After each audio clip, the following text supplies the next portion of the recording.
Suportado ni Princess Jaisal Kiram ng Sultanato ng Sulu ang substitute BBL Bill ni Senador Bongbong Marcos.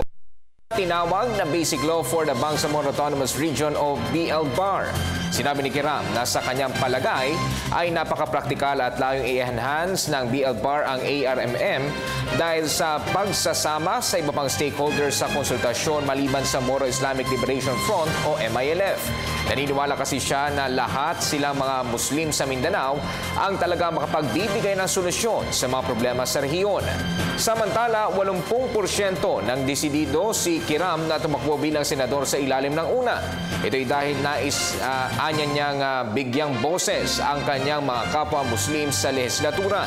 Sakali umanong manalo, ipagpapatuloy niya ang pagsusulong ng kapayapaan sa Mindanao kabilang na ang pagbawi sa Sabah o North Borneo na kumikita ng 72 billion US kada taon.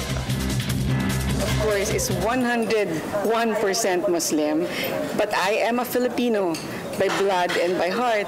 So, itong problema ng Mindanao ay problema din ng buong Pilipinas. So, kung ang Mindanao ay magiging mapayapa, magiging maunlad, malaking maganda at maganda ang may dudulot nito sa buong Pilipinas. So, kapag ang Mindanao ay nanatiling problematic, then of course lahat ho tayo apektado.